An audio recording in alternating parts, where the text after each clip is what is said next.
and gentlemen, boys and girls, children of all ages, welcome to the one and only Rock and Wrestling Podcast. Glorious, no, I won't give in till I'm victorious, and I will defend. From far and wide and light years away, cast from the shadows, and I light my way. You think you know me?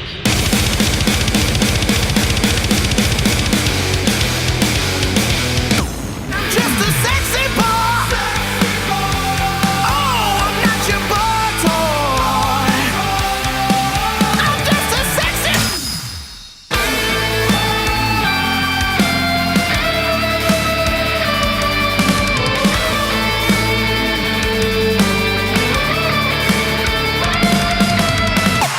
I am a real American.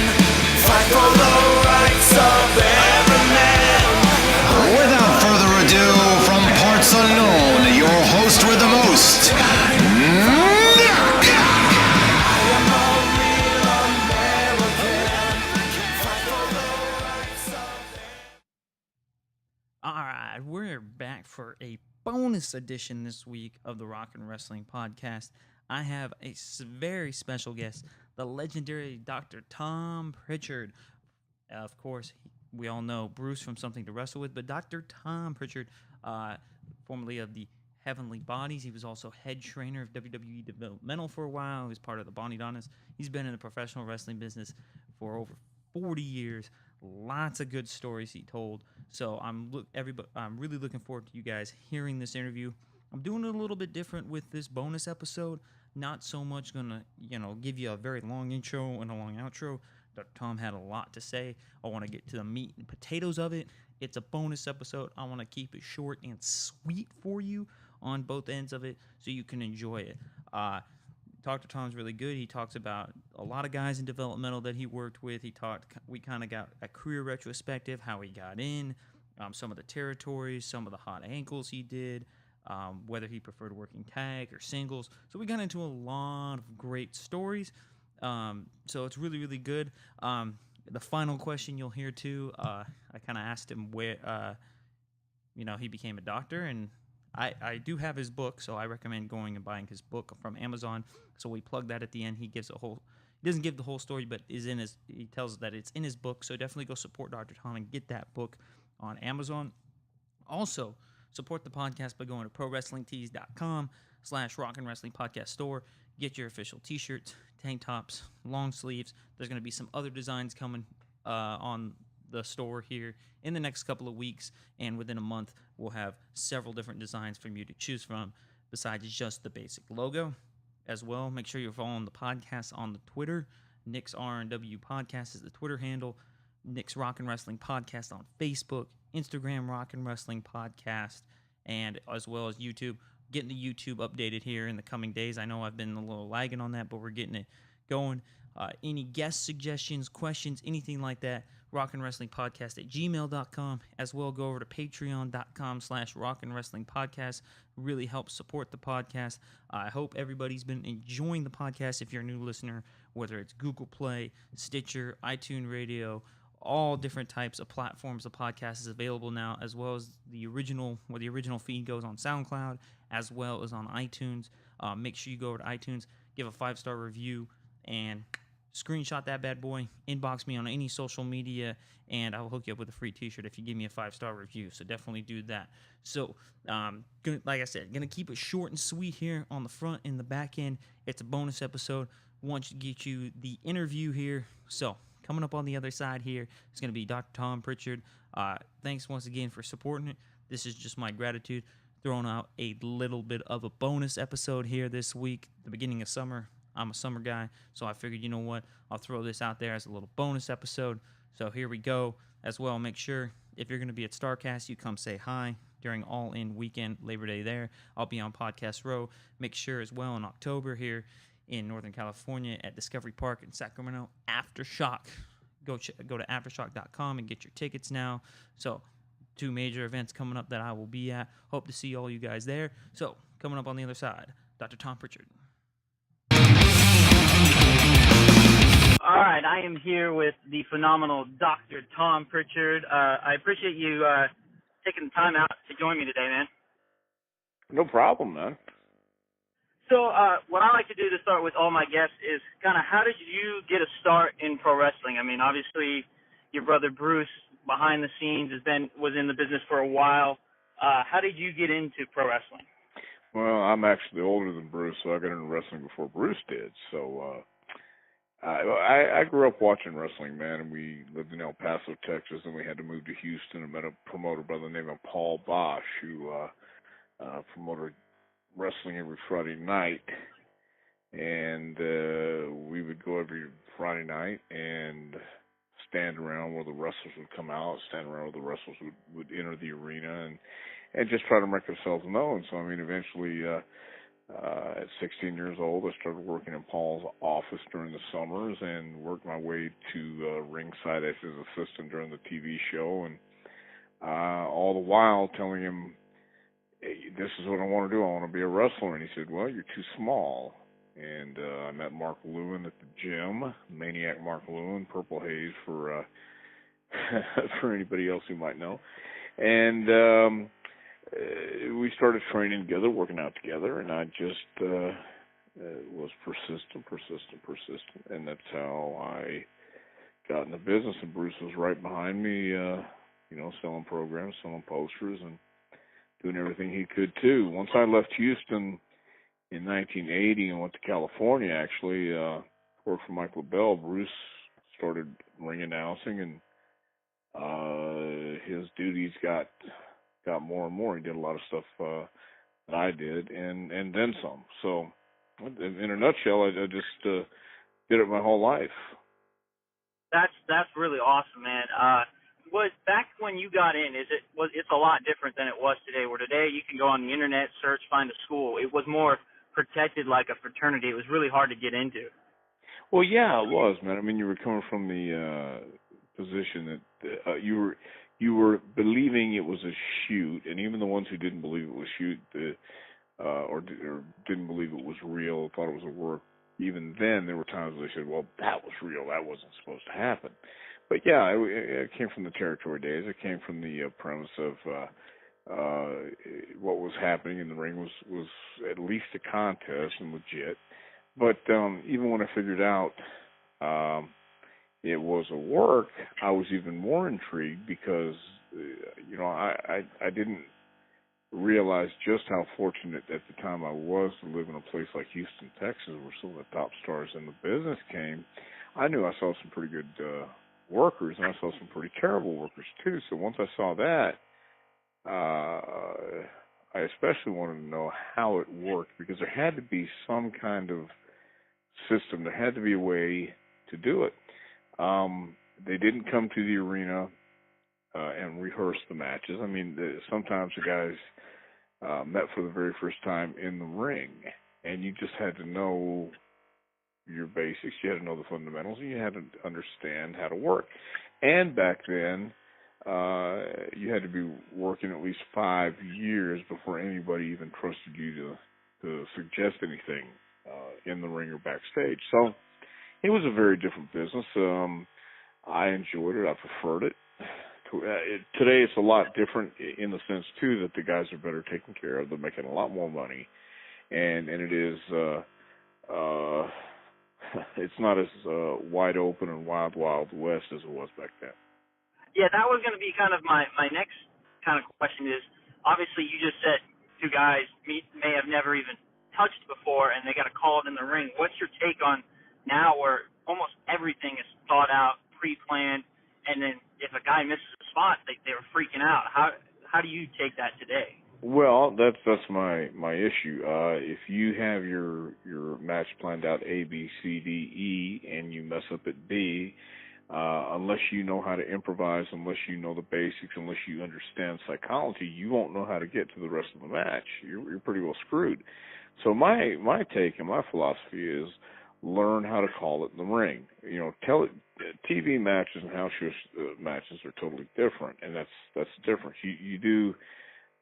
For a certain extent, have to know what you're doing on TV, and you have a time cue and things like that. So knowing what you're going to do step for step is good, but at the same time, sometimes your time gets cut, and you have to know how to get to where you need to be in telling a story. And that's the problem with, with a lot of people today. They don't understand how important it is to learn the fundamentals, learn the basics, and learn how to call it in the ring, because they figure, well, we have time to call it backstage. And as I said, sometimes that's appropriate, but it's not going to get you very far if you don't know as much as you can about the business, and that's learning how to call it in the ring. Yeah, so when you were coming up in training, obviously the training was probably a lot different than it back then than it is today. I mean, we've all heard the stories of 500 Hindu squats and bumping until you bump anymore. Was that kind of how you were trained, that old school? No. There were no schools back then. There was Vern Gagne's school in Minneapolis. I was fortunate enough, as I said, to work with Paul Bosch during the summers in his office. And you have to understand, the difference was back then there were territories, and Paul just had one town, and he had an office that looked like a museum. You could come in and look at the pictures, look at things. He would come out and talk to the fans. He was a local celebrity. Gary Hart was a booker from Dallas, and he would come in every Friday morning, and they would go over the show and go over the matches in Paul's office. Of course, I would be up front selling tickets or running errands, doing whatever I had to do. Well, there was a football player in Houston who wanted to learn how to wrestle. He figured he could make a big bucks wrestling, and Gary brought the Iron Sheik, who was in the territory at the time, with him to Paul's office to work out with this football player. Now, I always brought workout gear with me. I always kept my bag in my trunk when I come to the office, because that's what a good wrestler always does that, and I just hoped there would be an opportunity like this to come along. So I took Sheik and this ball player over to the Coliseum before the show on a Friday afternoon. Paul told me, you can go with him. And I went out, and we trained in the Coliseum. Khosrow, the Sheik, had us do 50 squats. He had us do push-ups. But basically what he did is he had us do amateur stuff, and he rubbed my nose in the mat. He made me scream. He did everything he could to discourage me. He pretty much just stretched me into this ball player. Well, the ball player came one more time the next week, but then after that, he never showed up again. And Khosrow and I worked out, I think, maybe three more weeks, and that was it. I mean, the rest of the training you really got was on the road and in the ring. The way you learned the business was as a young guy, they put you with a veteran who might be on his way out, who it was his job to teach you. It was his job to teach you timing, to talk to you in the ring, tell you to slow down, just relax and things like that. And these days, that really doesn't exist, because you have a lot of the blind leading the blind, the young guys leading the younger guys, and they don't really understand what they're doing. So unless you go to the Performance Center in Orlando, or you get a guy who has been somewhere, and by somewhere I mean actually made a living at professional wrestling, and was that you? No, I don't. I think we're good. Okay. Who had made a living in the business? I mean, that's far and few between these days. So, the training back then was in-ring training. It was on the job training, and that's the way you pretty much learned. You sunk or swam. So. Sink or swim. Hell, I don't know what to say. Yeah, you get the idea. You get on the job, throw you in the deep end, basically. Yeah, and these days, again, you can't blame everybody for the way things have changed. It's just, this is what we have today, and that's what we had back then. Do I wish we had the Performance Center then? Yes and no, because I really don't think they're getting the same type of experience, same type of the same vibes that we got back then, and that's good and bad. I mean, like I said, back then we didn't have the best habits in the world, and we were kind of living, day to day, and having a good time, and partying all night and all day, and just The only rules we had was show up an hour before showtime at the matches.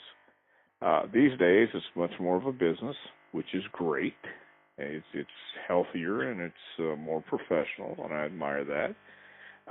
But I was living and traveling and working with some of the biggest con men and the biggest stars in business back then too. So it had its pros and cons. But today the guys are much better taken care of. They're taught how to take care of their money. They're taught how to be professional. They're actually taught. So if they screw it up, it's on them.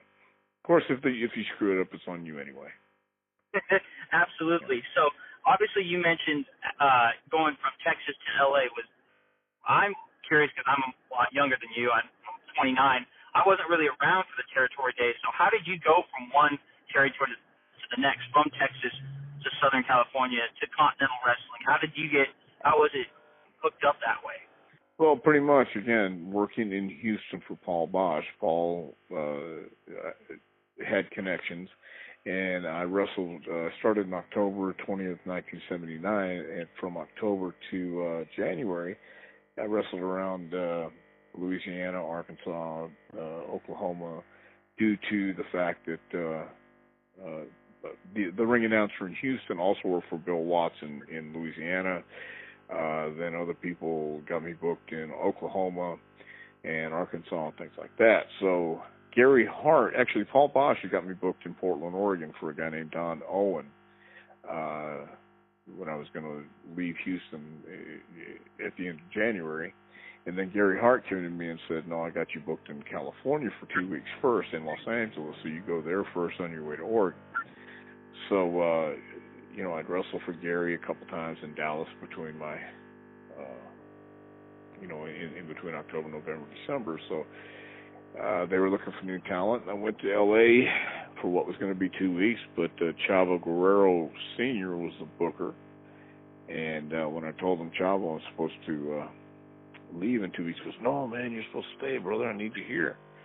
So I said, okay. And I just figured he would call Don Owen and tell him that I wasn't coming. But that's how it was. I mean, it was by word of mouth and just by getting to know people and people knowing you and seeing you work. And you make connections that way. Or sometimes I never had to call anybody just out of the cold. I always had somebody call for me and always had somebody recommend and give me a good word. So yeah, that was it, man. It was just networking, and you had different places to go. I think 36 different territories, or I'm not sure how many we had back then, but you could go, and you could have. I mean, this October will be 39 years in business, but I mean, you could have a span, a pretty good career, man, and never burn out. Now, there's only one place to really go to make money.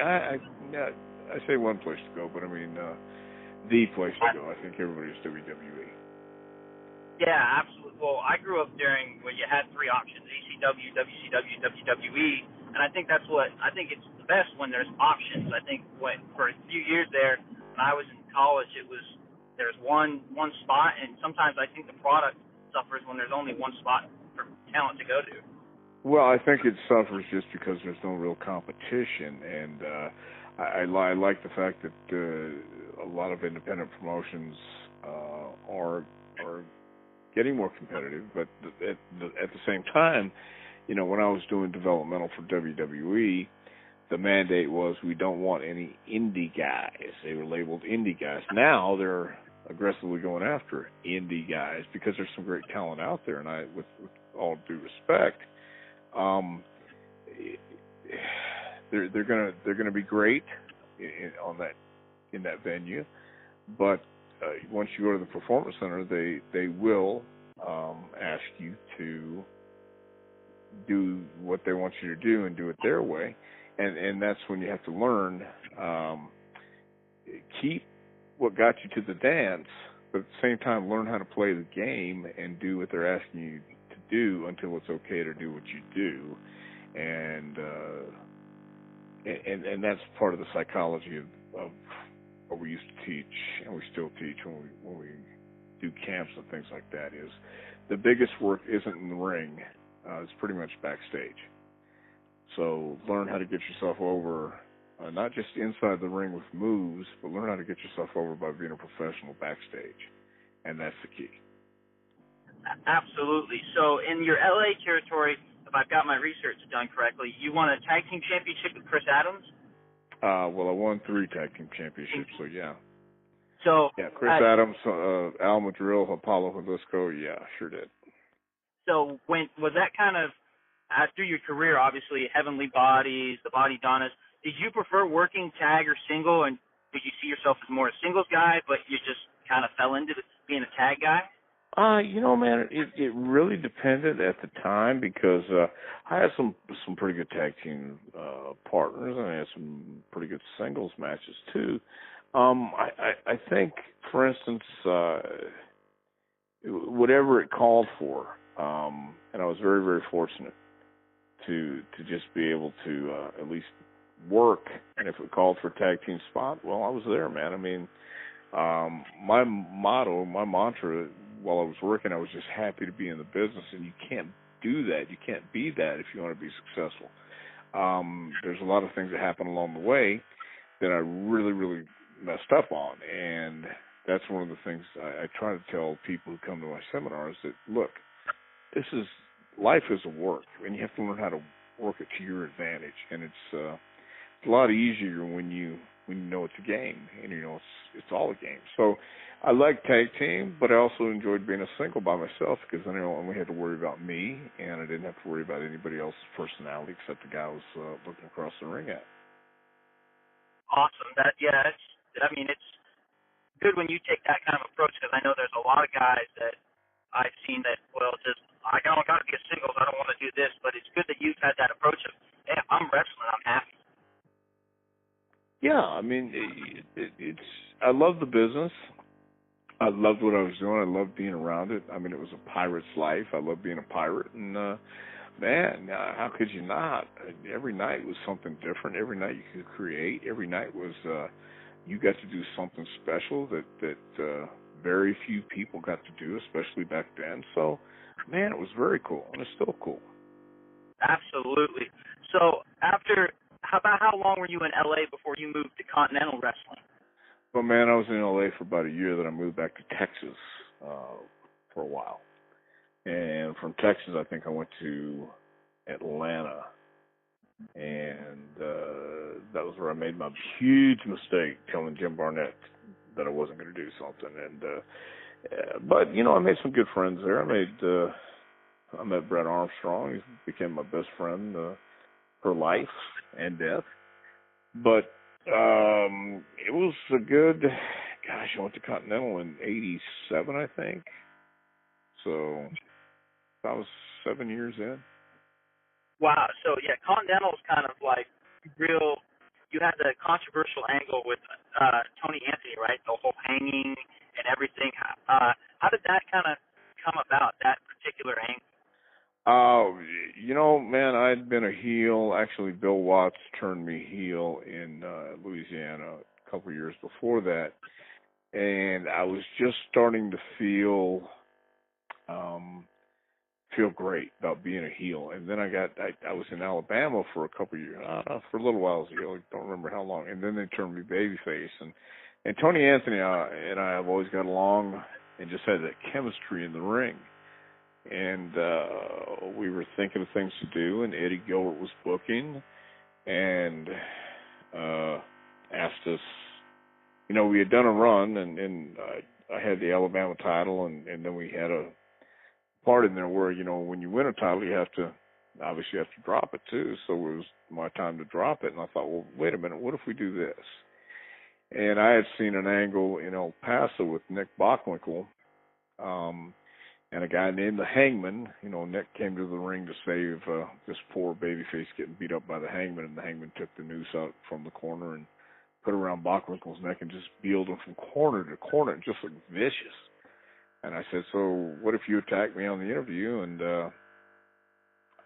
put a noose around my neck and hang me in the ring? I said, great. And they said, we told Eddie that. He goes, yeah, but I need something more. I just need something that got a little more. I said, okay. Well, how about he hits me with a chair and handcuffs my hands behind my back And then he puts the rope around my neck, the noose around my neck, and then he drags me, man, and hangs me from the ring. He said, no, I like that. Then we just added the part where the dirty white girl had a black eye and came out and suckered me in, and because all baby faces are stupid and turn their back on that stuff. So, yeah, we did that, and but like I said, back then we didn't rehearse anything either. So once Tony put that noose around my neck, he was actually really choking me. We hadn't tried it out before, so the noose was tightening around my neck, man, and I was choking, but that was just the way we did things. We were willing to take that chance and do what we had to do. Well, yeah, absolutely. With that angle, it's great, but you could never do something like that in 2018. And that's kind of what brings me to another point. Is like, how do you feel about, like, you know, certain things that you did back in the day you can't do today like that, and kayfabe not being, everybody wanting, you know, a scoop behind the scenes? Do you think that's been positive or negative in the business? Well, the problem is times have changed. I mean, we have so much on TV. We have the internet. See, back then we didn't have the internet, and people are smart. The business has been exposed for over many, many years. I mean, The Fall Guys is a great book if you want to read about the history of the business back in the 20s and 30s. Man, it was exposed. I mean, and if anybody's been in real competition and been in a real fight, like they have MMA now that anybody can watch and see, you know, that's what wrestling used to be before. And my dad always used to say, you know, if you hit somebody 5 times in the face and there's not a mark on them, well, come on. I mean, it's just, times have changed. People are looking at things a little bit differently than they did back then. It was a simpler time. I don't want to say a simpler time, but it was a different time. And that was my favorite time. You know, I think the 1970s. I was born in 1959, so I kind of grew up in the 60s and watched it. And then in the 70s, I watched it. And you can't do stuff like they did back then either. But I really think that's missing. But I also understand the world's a different place. I mean, you have to be so careful. You can't tweet anything. You can't say anything, even off color remotely. Somebody's going to be offended. Somebody's going to be hurt. Man, you know, it's back then they would do stuff that, yeah, you really can't get away with that stuff. But, you know, that's what made it so, I don't know if that appealed to me as much, or just the fact that these guys could go out and do all this crazy, crazy stuff week in and week out and get away with it. And, again, growing up in Texas, they made everything stiff and solid, and these crazy bastards would actually hit each other in the face for a hard way just to prove that what they were doing was real. So these days, no. Brock Lesnar can hard way you, but nobody else can. But yeah, I mean, I don't think you can do what you did back then, and that's good and bad for obvious reasons, I think. Yeah, it's interesting to me that the world we live in is you can have something controversial in a movie and nobody gets upset, but somebody may say something in pro wrestling and they take it for word of mouth that it's the realest thing. Well, yeah, but that's just the thing, man. I mean, you just had the tweets with Roseanne, and then what's her name, Savannah B, whatever her name is, man. And just made these statements. You know, I get it. It's the tone is getting real nasty out there, and when people now have a show like WWE, it's sports entertainment. They don't even want to call it professional wrestling, and I understand it. And I understand why they're doing what they're doing, because it's a PG show and they're going to get more advertisers. They're going to make a lot of money. That's the name of the game. It's not about what quality of matches we're going to put on, even though they have great quality matches sometimes, but they also have a lot of vignettes that really never lead anywhere. Back in the 80s and 70s, the shows were generally an hour or 90 minutes. And you had to get your promos, you had to sell the next week's show, and they were going week to week. Now it's pretty much you have a network or a cable show, and everybody will see it, and then if they come to your town, you'll go out and see it. If you do, great. If you don't, that's great too, because they're making lots of money on advertising. Plus, they're going overseas and they're making a killing. So I mean, their model and their business model's not bad. People can knock it all they want, but financially, they're doing pretty good. Yeah, Fox $1 billion deal for SmackDown. Yeah. That's incredible. Not bad. So, you're in USWA after Continental Wrestling. When do you finally get the call to go to WWE? We were in Smoky Mountain Wrestling, and they just asked if we would like to come in and do SummerSlam, and we said yeah. But of course, the motive behind that was to get Cornette to come in as Yokozuna's American spokesman. So we understood that. I mean, I got it. They really didn't have a big plan for us, but we did get a shot, and we got some pay-per-views, and we got out of it. We knew what we were there for. And then I was very fortunate to get to be the head trainer for the first developmental system we had in 1996. So you said I went in 1993. So with Smoky Mountain, I've noticed this doing research and hearing a lot of things. Kane as Isaac Yankem started there. Was Smoky Mountain either an early developmental feeler, or was Smoky Mountain just a talent exchange that would happen a lot? Well, no, Smoky Mountain just started out as a territory that Jim Cornette wanted to run because he was sick and tired of the politics of WCW, and that's how it started out. But it was going to turn into a development and talent exchange type territory, but it just it couldn't sustain the times and the timing that we started in the early 90s, like 91, 92, because the business was really, really changing and all the territories had been drying up. Vince had just pretty much killed everything off.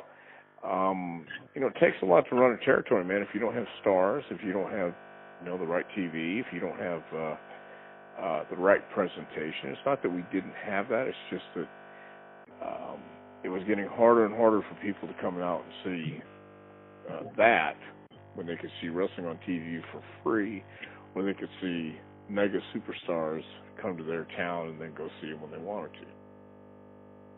Yeah, absolutely. And I think that's what a slow burn of the territories going away and how it is today. I know a lot of people still don't like to go to shows because, well, WWE's on TV 3 times a week. I'll just watch that instead of go to a show.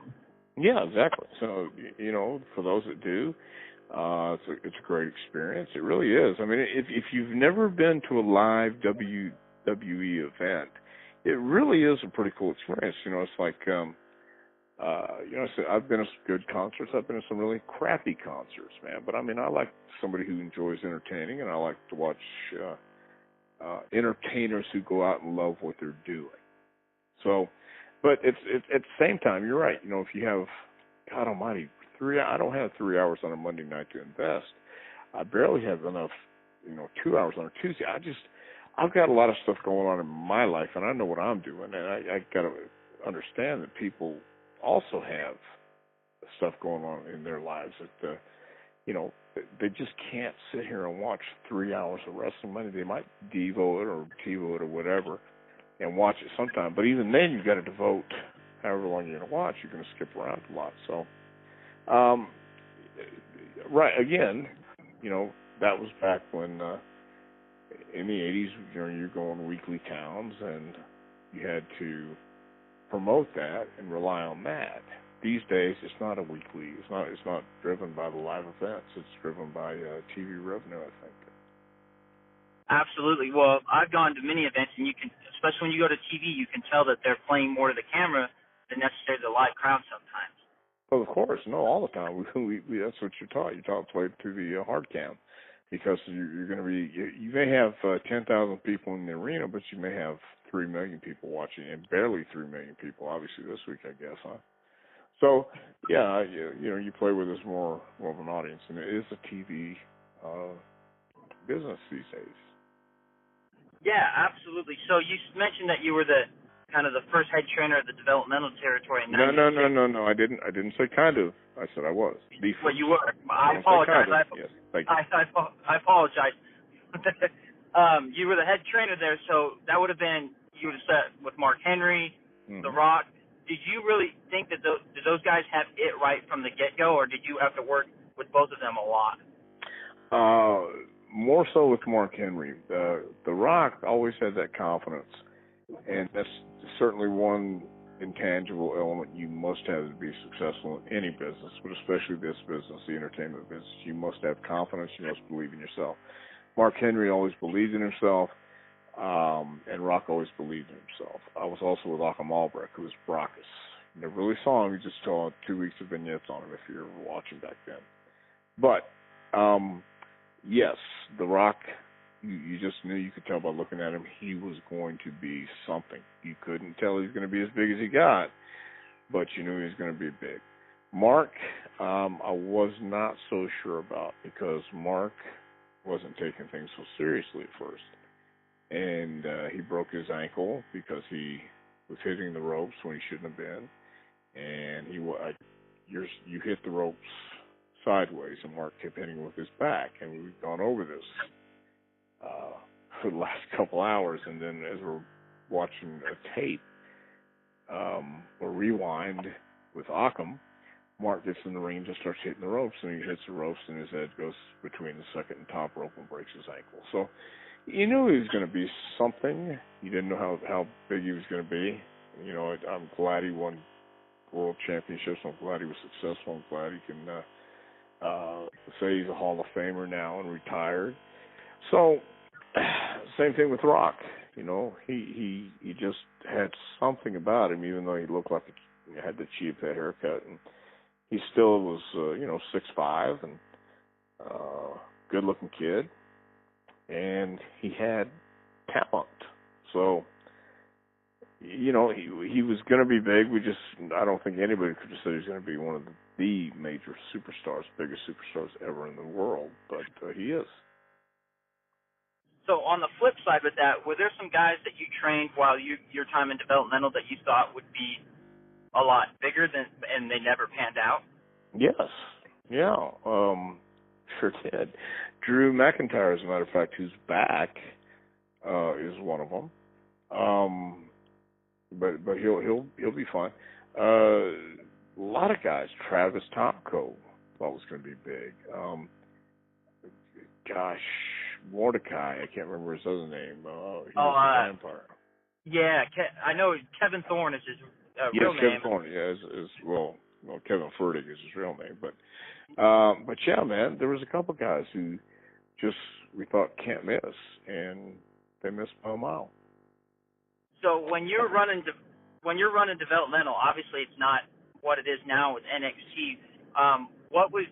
Did you get a directive from management on we see this guy, get this guy ready, or how was it? Because now they're so prepared, and sometimes they almost overstay their welcome in NXT. How was it transition from you getting them ready to we got to put them on TV? Well, you see, once again, we were trying very hard not to get developmental guys or independent guys, and we would get some, but that wasn't the mandate. We were not looking for independent wrestlers. We were looking for guys who didn't have a lot of experience or who were just starting, and they would look at the guy, and it was up to us. We weren't getting a lot of direction at that time. It was a different developmental system than it is now, by all means. We didn't get the help from the office that they're getting now. I mean, when you have the keys to the kingdom, and I'm not knocking this at all, I think it's great that Hunter has taken an interest and Hunter has given it at all. We didn't have developmental was started in Stamford, Connecticut. And Jim Cornette's the one who got it down to Ohio Valley Wrestling with Danny Davis, who already had an arena. But then they wanted him to find a better arena, and they would pay him just a certain amount, but they wouldn't pay it all, and it was still in his name, and they didn't take ownership. Same thing with FCW, same thing with Dallas or Memphis, Tampa. and and Georgia. Now it's all in their name. Now it's all under WWE. They have a gym, they have tape study, and it's all paid for. That wasn't like it when we were there. For whatever reason, I can't tell you. But now that you have the keys to the kingdom, it's great. I thought we did a pretty damn good job with the stars we turned out in that system. Now, yes, they are almost over-prepared. That's the drawback. You have so many good guys there. There's only certain spots, so many spots on Raw and SmackDown. So you're kind of overloaded, and the problem is, like, I love Bobby Roode to death. I wanted to get Bobby Roode in there years ago. He lost out to a guy from Oklahoma, if that makes any sense. Brent Albright. It was between Brent Albright and Bobby Roode, and the pick went to Brent Albright. Not everybody chose Albright, but the majority did. Well, Bobby Roode's finally got his chance. I don't know exactly what's going on with Bobby now, but he was featured at one time, but now it seems like he might be getting lost in the shuffle again. I don't know. I'm not there, so I can't tell you what the behind-the-scenes story is. But the difference is it's all-inclusive now in Orlando. The gym, tape study, interview, and the office is fully invested and fully involved. We were in Tampa, Florida, had to find our own building. Steve Kern's name was on the lease. It was Steve's responsibility if anything happened. The office was just supplementing him, but sure not supplementing enough, or not as much. And we had myself, Steve, at one time Billy Kidman, Joey Mercury, Norman Smiley was an excellent coach. Now they have I don't know how many coaches, which is great. It's more improved, it's better, and as far as different, tremendous. I'm glad. But it's just that's the way things evolve and things change. And you have your pros and you have your cons. You have a lot of talent. Sometimes they're going to stay there a little too long in Orlando and get burnt out before it's time to go to the roster, or sometimes go up a little too soon, and then they never recover. Once again, I'm talking about Drew McIntyre. I thought he probably went up a little too soon last time and didn't have as much confidence then as he does now. Now he doesn't care. So now he knows. Yeah, he has to go and do what he has to do. Yeah, absolutely. And did you find that especially in today's climate, and even when you were running developmental, that were guys that were world traveled a little bit better prepared than just coming right in with no base, nothing, never done anything? Yeah, of course it did. I mean, especially a lot of the foreign guys, man. Tom Latimer, I think is a tremendous talent. I think he got railroaded pretty good for just being young and dumb, and in Florida where it's, my gosh, man, that's the worst place to have a young, single, good-looking guy who can work, because then you get in trouble. But yeah, Tom was well traveled, and Tom was a tremendous talent from England, and God, he was exceptional. I thought he was very good. Tommy Taylor, excuse me, another guy from England, well traveled, another guy who kind of got railroaded and shanghaied, I thought. But yeah, I thought that most of the guys who had been around a little bit, maybe overseas, whatever, they came in and they understood the business a little bit better. Sheamus, another guy who came in and had been around and had a look and had it, So of course, you'll have rookies that come in, don't know anything, and they'll pick it up. Some of them will, and then others don't have a clue and couldn't buy a clue because they just think coming in. A lot of football players back then who would come to us figured just because they played football, just because they were some kind of athlete, they could adapt to this real quick and they were just going to go in and be stars and make $1 million. Not so. It's a lot harder than it looks, and we've seen it all. I mean, we've seen most of it. I don't know if I almost said we've seen it all, but we've seen a lot of it. Absolutely. So, after your time in running developmental and currently, what are you up to right now? I know you said you're doing some seminars and whatnot. What are you up to currently? Yeah, man, I'm doing a little bit of this, a little bit of that, and I'm doing seminars and camps on the weekends, and we're working on some projects. Hopefully, within the next couple of months, they're gonna present their heads. They're gonna rear their ugly heads, no matter how it works. But yeah, man, I'm just hanging out and been doing seminars pretty much every week. So every weekend, somewhere, or talking to somebody every weekend about other prospects we have. Awesome. So real quick, my last question for you is, Dr. Tom Prichard, are you a real doctor, or where did the doctor come from? You don't have my book, do you? I have not. That's one I've got. I need to read it. Yes. Oh, you have my book or no? I have it. Yes, I have it. I just haven't read it yet. Well, yeah. If you look in the back, I tell you what, man, and that's what everybody really needs to do. If you look in the back, there's I didn't put the chapters down or the pages or anything. I did that intentionally because I didn't know how. Anyway, if you look in the back, it says, "Are you a real doctor?"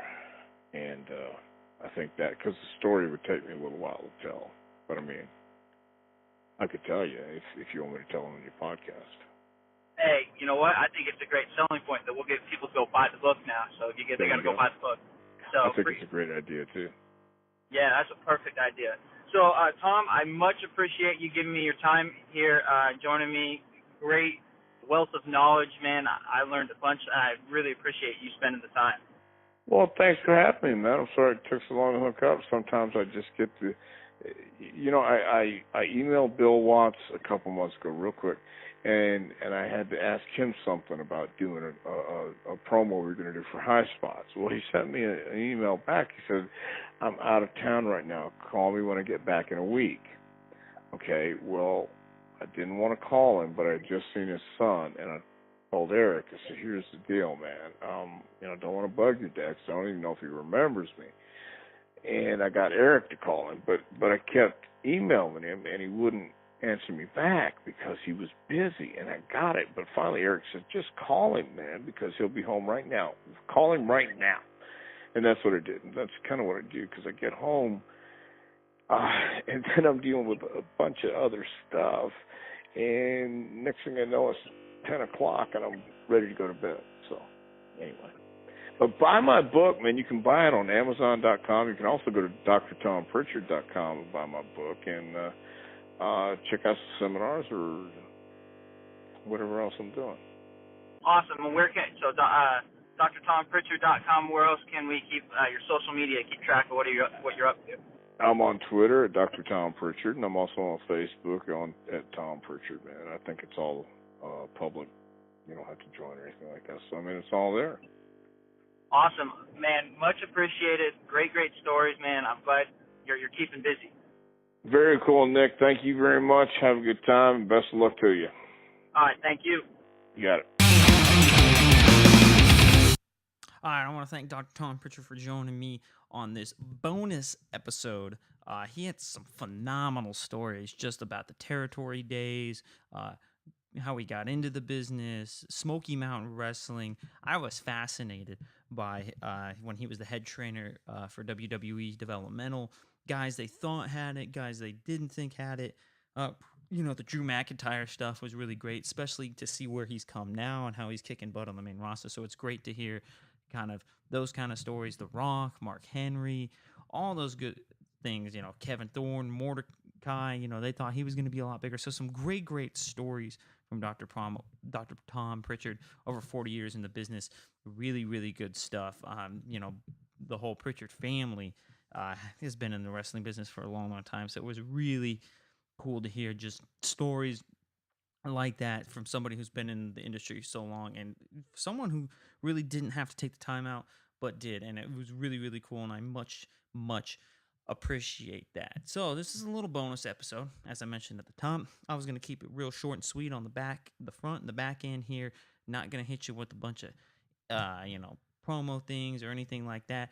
All the social media, R&W Podcast on Twitter, Nick's Rockin' Wrestling Podcast, Facebook, Instagram, YouTube, the Gmail, Pro Wrestling Tees, all of that stuff.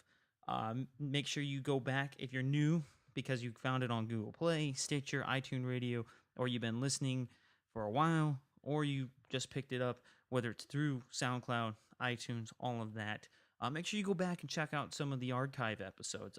Yesterday's episode with Matt Kuhn was probably my favorite interview I've done so far. He was just a really cool guy and really, really good just to chat it up with him. Conrad Thompson was great. Dizzy Reed from Guns N' Roses, Flip Gordon, Adam Thorstone. Great interviews as well. Royce Isaacs was one of my favorites as well. I really enjoyed Del Wilkes, the Patriot. He's another great one. Just incredible. Muhammad Hassan. All great interviews that are in the archives. Go back, check them out. Let me know what you think. Inbox me, tweet me, anything like that. So I appreciate you guys joining me on a little special bonus episode. Wanted to keep it short and sweet for you, just to give you a little action for supporting the podcast. We'll be back right here next Wednesday with my guest, Braden. We're going to talk. He's a local Bay Area musician who's putting on a big music festival. We're going to talk all about that. He's a big wrestling fan too. We're going to talk all about that. It's going to be killer.